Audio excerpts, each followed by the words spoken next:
नमस्कार, SBT news में आपका स्वागत है। पेश है 4 सितंबर सोमवार सुबह 11:15 बजे राजस्थान की बड़ी खबरें।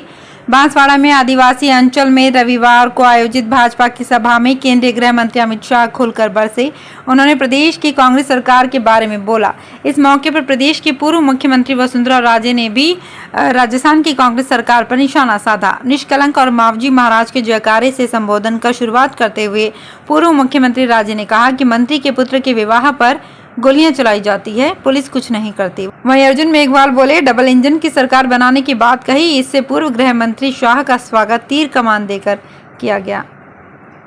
प्रधानमंत्री नरेंद्र मोदी ने कश्मीर और अरुणाचल प्रदेश में G20 बैठक कराने पर पाकिस्तान और चीन की आपत्ति को खारिज कर दिया है। उन्होंने कहा कि हमें अपने देश के किसी भी हिस्से में बैठक करने का अधिकार है।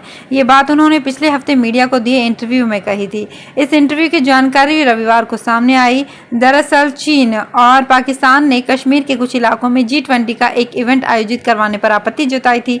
दोनों देशों का कहना था कि कश्मीर विवादित क्षेत्र है, इसलिए यहां आयोजन नहीं होना चाहिए। राजस्थान मुख्यमंत्री अशोक गहलोत ने रविवार देर रात मुख्यमंत्री निवास पर कानून व्यवस्था को लेकर समीक्षा बैठक बुलाई। इस समीक्षा बैठक में सीएम गहलोत ने बताया कि प्रदेश में पीड़ितों को त्वरित न्याय उपलब्ध कराने के लिए 50 फास्ट ट्रैक अदालतें खोलने के संबंध में केंद्र को प्रस्ताव भेज दिए गए हैं। साथ ही राज्य स्तर पर भी हाईकोर्ट से विमर्श कर फास्ट ट्रैक अदालतें खोलने के प्रयास किए जाएंगे। सीएम गहलोत ने कहा, राजस्थान में महिलाओं और अभिभावकों के अंदर असुरक्षा की भावना उत्पन्न हुई है। प्रदेश में कानून व्यवस्था की स्थिति को और बेहतर बनाए रखने के साथ ही अपराधियों पर लगाम लगाने के लिए कड़ी कार्रवाई की जाएगी। राहुल गांधी की भारत जोड़ो यात्रा का 1 साल पूरा हो रहा है। इस मौके पर कांग्रेस ने देश के हर जिले में भारत जोड़ो यात्रा निकालने का ऐलान किया है। पार्टी ने इसके लिए कई जगहों पर आयोजन करने की भी योजना बनाई है। राहुल गांधी ने पिछले साल 7 सितंबर को कन्याकुमारी से भारत जोड़ो यात्रा शुरू की थी। 145 दिन तक चली 4000 किलोमीटर लंबी इस यात्रा का समापन 30 जनवरी को जम्मू कश्मीर के श्रीनगर में हुआ था। राजस्थान के भरतपुर के बयाना थाना की कैला देवी झील पुलिस चौकी के इंचार्ज खुशीराम का 8000 रुपये लेते वीडियो सोशल मीडिया पर वायरल हो जाने के बाद पुलिस अधीक्षक द्वारा उसे निलंबित कर दिया गया। पीड़ित बरखेड़ा के भूपेंद्र ने बताया कि उसके पास शराब का ठेका था। आरोपी एसआई मंथली वसूल करने का दबाव बना रहा था। मंथली देने से मना किया तो उसे और उसके बेटे को मारपीट के झूठे मामले में फंसाया। इसी मामले से नाम हटाने की एवज में रिश्वत की मांग कर रहा था।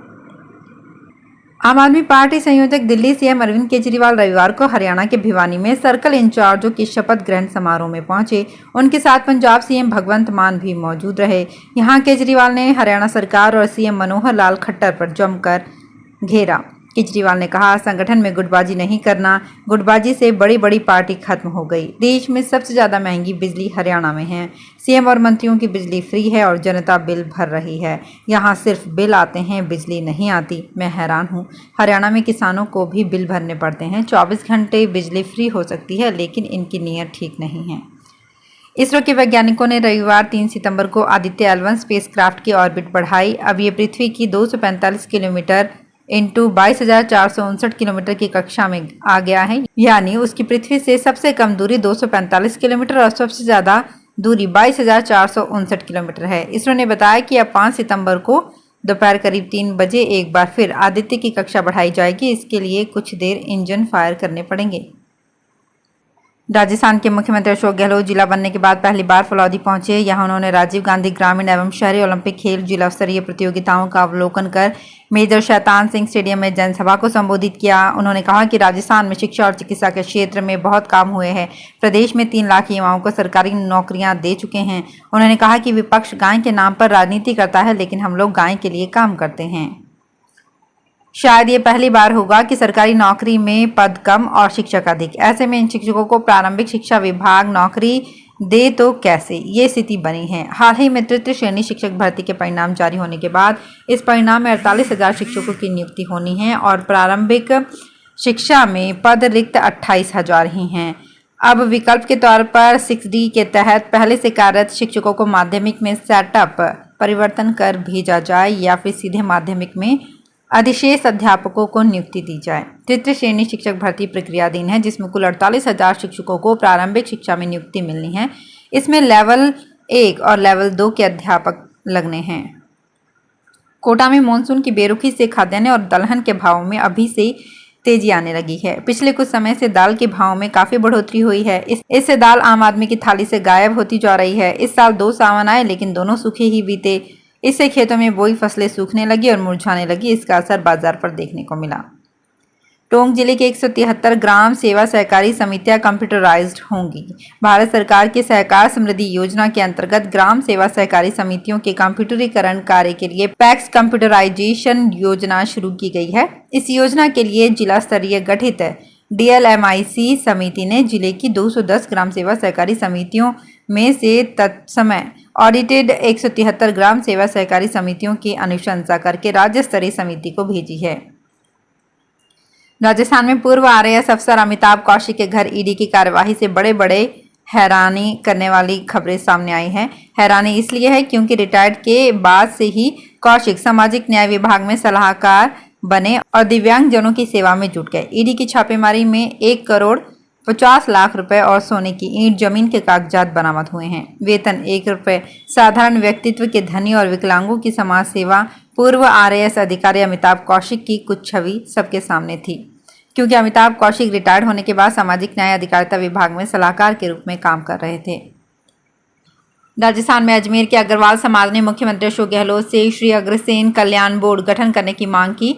अजमेर स्थित श्री अग्रवाल पंचायती धड़ा निसंबरिया बोर्ड बख्शी जी की कोठी की साधारण सभा का बोर्ड के मुख्य संरक्षक मनमोहन गोयल के मुख्य अतिथि एवं अध्यक्ष अनिल गोयल की अध्यक्षता में साधारण सभा का आयोजन किया गया। साधारण सभा में राजस्थान सरकार की यशस्वी मुख्यमंत्री अशोक गहलोत को पत्र लिखकर अग्रवाल समाज के लिए श्री अग्रसेन कल्याण बोर्ड का गठन करवाने का आग्रह किया गया।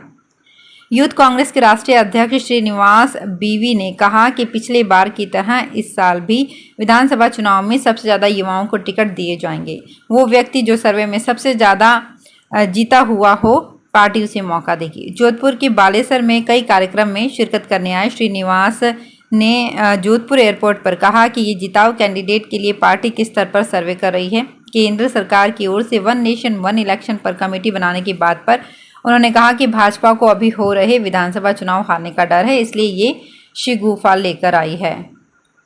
राजस्थान के मुख्यमंत्री अशोक गहलोत द्वारा शुरू किए गए राजस्थान मिशन 2030 के तहत मानकों के निर्धारण एवं इन मानकों को प्राप्त करने के लिए कृषि विभाग द्वारा जयपुर में परामर्श कार्यशाला का आयोजन किया जाएगा। संयुक्त निदेशक कृषि विस्तार राकेश कुमार पाटनी ने बताया कि कार्यशाला में जयपुर जिले के कृषि, उद्यानिकी, कृषि विपणन इत्यादि विभागों के हितधारक राजस्थान मिशन 2030 पर गहन मंथन करेंगे। तो फिलहाल इस बुलेटिन में इतना ही, फिर हाजिर होंगे कुछ और बड़ी खबरों के साथ। अगर आप भी अपने आसपास की छोटी बड़ी और महत्वपूर्ण खबरों से अपडेट रहना चाहते हैं तो सब्सक्राइब कीजिए हमारे चैनल SPT न्यूज को और प्रेस कीजिए बेल आइकन पर।